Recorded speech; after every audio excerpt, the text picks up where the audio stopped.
Hi there, and thank you for tuning into my channel. My name is Mark Ginsberg,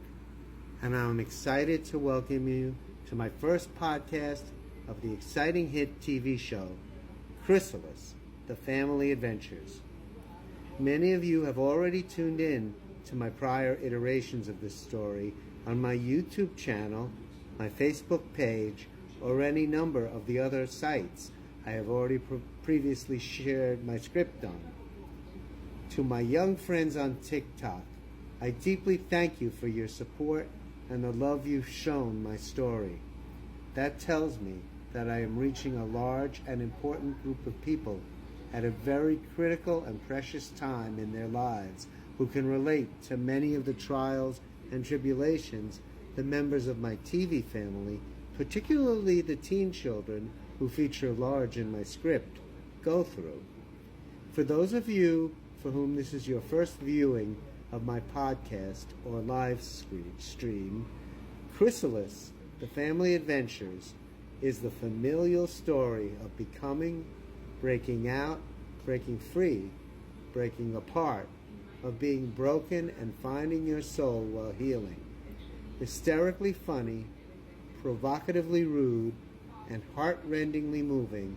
this comedy, dramedy, and coming-of-age story audaciously takes on every issue in the news that people everywhere are talking about,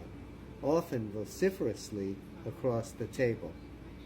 It has many exciting episodes that should keep you on the edge of your seat as it takes on the volatile and often very controversial issues of our day, as the pains and sometimes extreme tribulations of growing up during the teen years.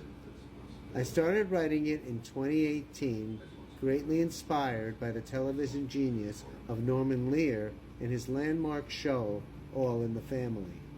It became starkly clear that much of what was being debated among the bunkers during the 1970s is still being debated within families and in society these days, because they are still far from being resolved.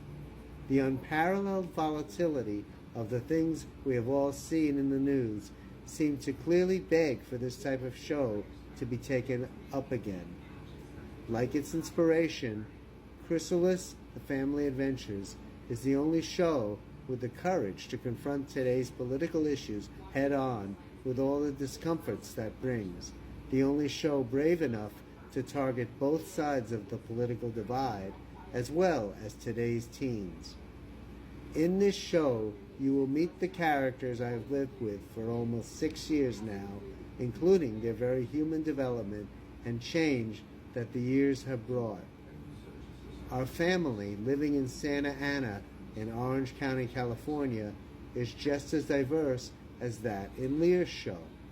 The story begins in 2018 when I scripted the pilot.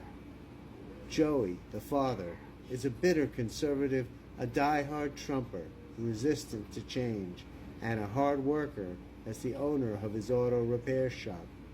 He has known hard knocks in his life and has little tolerance for most of his family members, as well as for the plethora of Mexicans that abound in the area, referring to all of them as quote-unquote illegals, even though he's often mistaken about that. His wife, Giselle, having grown up in a conservative working-class family in Oklahoma, has a tough hide but a caring sense of family, perhaps being in no small way the glue that binds the family together. She's not glamorously pretty, but her husband does love her when he gets done pouting and complaining about how terrible things are, and sometimes their relationship is more of a rivalry, as she has her own litany of complaints about how unappreciated her efforts to help her husband and children are, much to their annoyance. They have 2 teenagers. The older is Josh, a tech genius who hacks into websites, which unfortunately gets him into big trouble after Joey catches him texting his friend to unhack his alteration of his school records and yanks his phone out from under him. And he spends virtually the entire series completely cut off from technology and the world, except the people in the house, since he's both suspended and grounded, the only exception being the homeschooling he gets from his grandfather, whose presence dissuades him from sneaking around cyberspace to do something bad. Josh also has another vice, his penchant for sex. In an online encounter with a young woman on the other side of the world who is really after money, Josh sends her large sums by hacking into his father's credit card account, but he is already caught for hacking into school files to doctor up his transcript and is now unable to continue sending money, for which she deletes him in an instant, never to be reached again. Yet despite this, and despite his confinement, his mindset that he's got the power to somehow evade his bad luck and turn it around inexplicably manifests somehow when a naked picture of him that he apparently had been using with that girl in their texting sessions manages to circulate online, and a girl at his school happens to come across it, and it entices her to show up one night outside his window when he's peeing out of it, since he's locked into his room and everybody's sleeping. Because Josh is both gutsy and cocky, which no amount of punishment can lessen, he devises an ingenious pulley system to bring her up.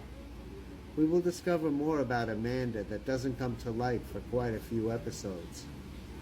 Now we come to perhaps the most central character to the story in many ways, even though there are so many other stories happening as well, and the theme of family is never impeded by any of the members' personal stories. Samantha, Josh's younger sister, first presents as an unpleasant, annoying daughter of her hard-working parents. She is upset because her mom refuses to buy her the latest iPhone. But as the plot turns and moves very quickly around the theme of the CHRYSALIS, which is growth and change, Samantha discovers a whole other side to herself and something more worthwhile than picking on her brother and being royally annoyed by her parents when her friend Kamala kisses her in a deep and lasting kiss that Samantha really enjoys, and she discovers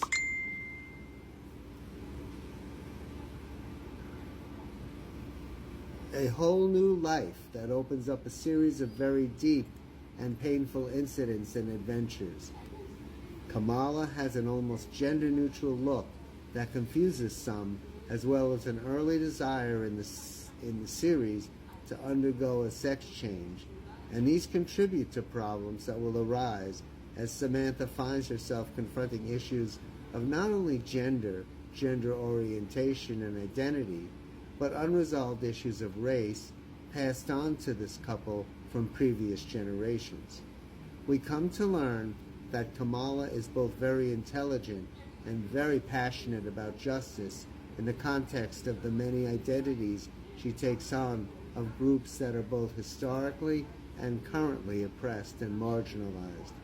Blacks, mixed-race people, which she, like the majority of Black Americans, is, women, gay and trans-identifying people, and at a court appearance, she and Samantha bring against a police officer who abused them at a Black Lives Matter demonstration they have gone to. Her being a minor also becomes a point of an identifying rallying cry against abuse, oppression, and feeling discounted by the powerful adults in her society, a sentiment that helps the two girls feel a mutual identification,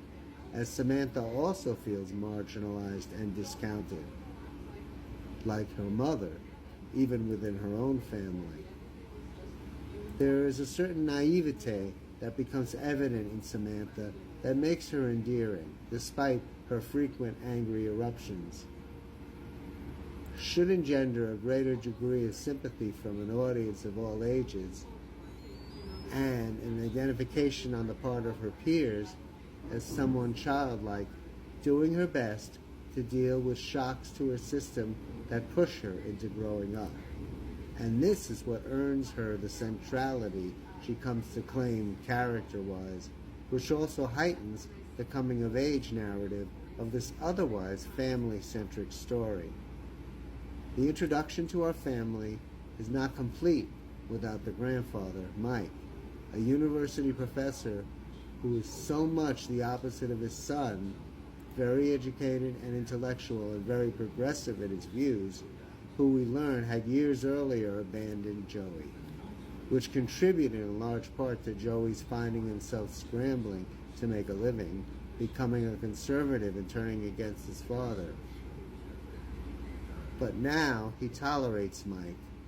though the house is full of some of the same rancorous banter that viewers of the original All in the Family will remember occurring in that show. The affectionate dynamic between Mike and Josh is illustrated by Samantha's, quote, "You two killed me," unquote, in episode 40, when she hears them talking to each other as she is on her almost first phone call from them to her during her extended hospitalization for her having OD'd on 2 whole bottles of her mother's Vicodin and Xanax while she was in the throes during the isolating pandemic of PTSD resulting from the incident with the officer. Paired up, grandfather and grandson are hysterically funny in a way that shows their obvious similarities, such as their love of between-meal grazing and the same particular brand of cookies, as well as the deep affection with which Mike cares about his grandson and how much Josh takes to his grandfather, who will actually talk to him instead of trying to just discipline him. What child or teen likes that? I'm sure you can guess that this is a comedy with very serious content, much in the same way that the original series poked fun at both our foibles and helped us laugh at ourselves and each other while giving us permission to explore topics which have been so controversial that there is an unspoken and unwritten dogma of suppressing them. In many ways, we in the current age are encountering the same fear and unofficial censorship, this time on both sides of the aisle, that the generation that lived through All in the Family also were challenging or resisting. I am glad to present a story about family, a family that could be torn by the many conflicts within it, but that somehow manages to keep together through quite a whirlwind of events. The amazing life of what eventually becomes the beautiful insect of this show's namesake, perhaps the most beautiful of all, the butterfly, during its struggle as a chrysalis within a self-built cocoon, is the icon of the difficult and challenging age between childhood and adulthood that more than a few of our protagonists face, as well as the difficult and challenging age we are all living through, because it is so replete with things gone wrong none of us have any idea how to fix, and the future, we can all agree, looks very uncertain. I will be reading this script from episode 1 to episode 54. The last one, which is still in draft form. As new episodes are written, I will add them too. I hope you will enjoy this show, as it is really fascinating, funny, grippingly moving, tear-inspiring, and hair-raising. Please let me know how you feel with your comments, detailed reactions, and suggestions, as well as anything you believe you can contribute to making this show a success, from producing it, acting in it, and or connecting me with someone influential in the industry who would be interested in it. I welcome all who wish to contribute, including having a Zoom reading of each episode or scene among us, so that the script really can come to life. You can reach me at mgmgfilms@gmail.com, and for those of you who are only seeing a portion of what's featured in the reading, a link will be available that you can open to read, as well as hear the entire portion since some social media restrict recordings in terms of time allowed for them. In addition to this exciting podcast on Spotify, I will be sharing it via the links below, as well as on my Instagram, TikTok, X, IMDb Pro, and LinkedIn sites. So now, without further ado, please sit back and enjoy the next 22 minutes to a half hour of each episode of this worldwide hit show,